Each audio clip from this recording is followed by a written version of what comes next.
Tenemos una ultimísima hora. Alemania ha rechazado la solicitud de Atenas para prolongar los créditos de esa ayuda. Saben ustedes que tiene el agua al cuello Grecia, que se negaba, se levantaron de la mesa el lunes, de la mesa del Eurogrupo, patada a la puerta, dijeron que no, que nada, que ellos se iban, Varoufakis. Esta mañana lo han solicitado, esa solicitud de crédito, necesitan dinero, y lo ha comunicado el presidente del Eurogrupo por un tuit.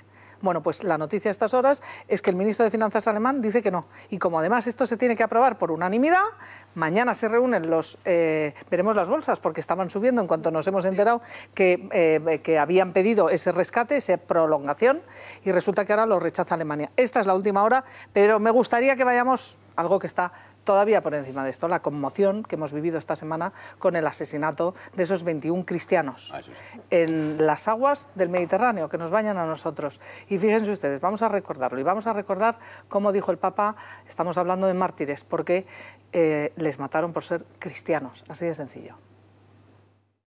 Fueron asesinados por el solo hecho de ser cristianos. Solamente decían: Jesús, ayúdame. Sean católicos, ortodoxos, coptos, luteranos, no interesa, son cristianos. Y la sangre es la misma. Los mártires son de todos los cristianos. La sangre de nuestros hermanos cristianos es un testimonio que grita. Pues, y aquí decía, en esta casa, en este programa, Javier Menéndez Roz, que es el director de la ayuda a la Iglesia necesitada, decía efectivamente esto, que además mataron a los más pobres. Son de una región bastante pobre de Egipto, de Minya, una región que además tuve la suerte de conocer, gente que ha vivido en un estado de discriminación grandísimo ya durante la era de Mubarak, que no tienen futuro porque el país Egipto está pues en una situación de crisis económica tremenda después de todo lo que ha sufrido, y entonces han optado por irse del país a buscar trabajo en el mundo de la construcción. Y los han matado, y sinceramente yo no he visto la conmoción mundial que hubo con Charlie Hebdo. Todos somos cristianos, todos somos Charlie Hebdo, todos somos cristianos, o los que no lo son. Ha sido lo que ha sido. Quiero que vean lo que ha ocurrido esta mañana, porque en el Congreso de los Diputados ha habido ese debate por esas nuevas medidas antiterrorismo yihadista, y evidentemente medio Parlamento se ha opuesto. Vamos a verlo. Repetimos que no al pacto Partido Popular, Partido Socialista.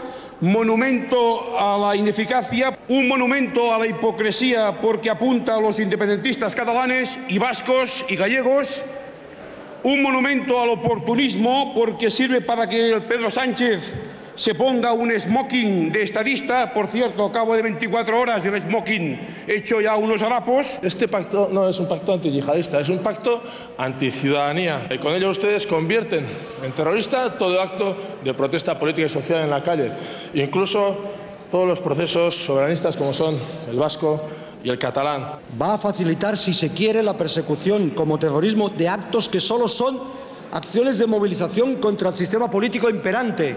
Madre mía, ¿qué os parece? ¿Qué nivel ¿Qué del os debate parece con esto? Interpretar que este pacto es que es un movimiento contra los nacionalistas, contra Cataluña, contra el País Vasco, y además oír a Errekondo hablar de terrorismo, lo siento, me revuelve todo. Pero pacto contra el terrorismo, fijaros, yihadista, que hoy precisamente Obama en la Casa Blanca ha convocado una cumbre mundial contra el terrorismo yihadista. Evidentemente está España, está el ministro del Interior, el ministro Jorge Fernández Díaz, y aquí en España estamos hablando de terrorismo yihadista. Y miren las películas que se han montado para no apoyarlo. En la última encuesta que yo he leído, el 97% de los españoles apoyaban el acuerdo entre el Partido Popular y el Partido Socialista. El 97% de los españoles. Hay partidos que no se entiende como lo que yo no sé es que yo no sé eso. en qué parte de España están reflejados esta gente, porque me parece que viven en el limbo, o en el limbo de una ideología que está regida por el sectarismo más absoluto y no se da cuenta que hay intereses comunes que están por encima de las más rancias ideologías que son lo que ellos defienden. A ver, Maripau, de todos modos, yo quería incidir en un hecho que está por encima de lo que hemos visto en el Parlamento y que a mí me tiene muy preocupada desde que hemos visto... Estoy viendo las imágenes mientras habláis y es que se te revuelve el estómago y el alma y todo, ¿no? A mí me está empezando a preocupar muchísimo lo que tú decías al iniciar el tema. Que de repente el mundo, o sea, ese mundo global en el que todo nos afecta, aunque pase a miles de kilómetros de tu pueblo, de tu ciudad, que nos acostumbremos a ver estas imágenes, que además están realizadas con un tratamiento cinematográfico. Es una puesta en escena impecable. A mí pero brutal del horror. Más que todos seamos Charlie Hebdo y todos nos seamos claro, que de repente a la hora de esta masacre. Estén matando a 20 personas a la vez, a 30 personas a sangre fría, y en el mundo en general solo nos dediquemos a ponerlo en los telediarios y ni siquiera ya, no, si os habéis fijado, no se abre con ellos. Juan Luis, me vas a permitir, porque es que está lejos y nos está escuchando alguien que no le parece que esto sea algo que hay que despreciar. Es un periodista corresponsal del diario El Mundo, Francisco Carrión, corresponsal en Egipto, que ha hecho un reportaje excelente precisamente sobre la vida de 13 de estos mártires en un pueblecito pequeño, El Our, de donde proceden 13 de estos cristianos mártires asesinados. Francisco, buenas tardes. Buenas tardes. Enhorabuena por ese reportaje. ¿Qué es lo que has visto ahí? ¿Cómo vivían estas personas? Se fueron porque hemos dicho aquí, lo decíamos el lunes, porque eran pobres, se fueron a buscar trabajo. Pues así es, Isabel. Yo creo que la sensación que da es un pueblo perdido en mitad del Alto Egipto, del sur del país, un pueblo de campesinos humildes, de personas que intentan salir como sea de la miseria y de la pobreza, y que en este caso eran 13 jóvenes, entre 21 años el más joven y 40 el mayor, que un día decidieron, del pasado mayo, hacer la maleta y marcharse a Libia porque era la única salida a la pobreza. Y bueno, ahí lo te encuentras en un pueblo en el que, golpeado por este último crimen del Estado Islámico, en el que todos se preguntan eso, ¿por qué ellos? Unos pobres campesinos que viven en calles sin asfaltar, entre vacas, entre cabras, intentando salir para adelante. Además, lo que sí que sabemos, Francisco, porque hay relatos, tú mismo creo que también lo decías en tu crónica, es que cogieron a otros, ¿no?, como rehenes, pero solamente se quedaron para asesinar a los cristianos, a los otros les soltaron. Y tú has hablado con hermanos, con familiares de estos 13 mártires de este pueblo. Ellos incluso tenían miedo cuando se fueron a buscar ese trabajo porque sabían que podían pasarles lo que les ha pasado. Así es, como cuentas, realmente el relato sería que hay 2 secuestros, uno el 28 de diciembre, en el que 7 vecinos del pueblo caen en manos del Estado Islámico cuando tratan de salir de Sirte, de la ciudad libia, en manos del Estado Islámico y de otras milicias yihadistas.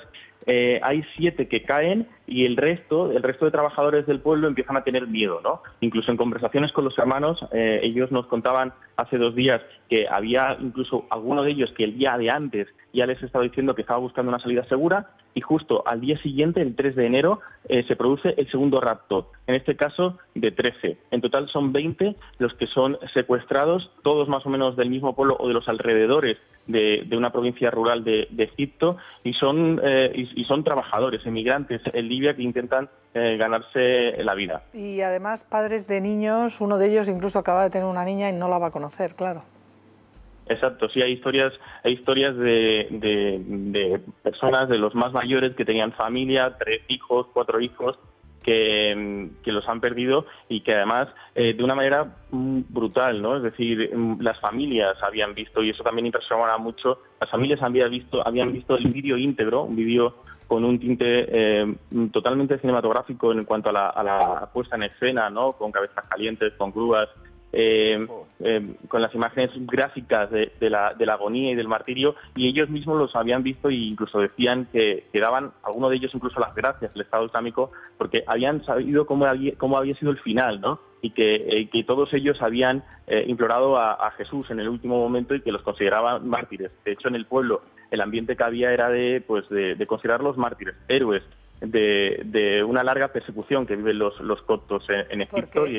Francisco, tenemos que despedirte, de verdad, muchísimas gracias. Eso que nos acabas de decir es impresionante, cómo la familia da las gracias porque sabe precisamente que murieron diciendo: Dios, ayúdame.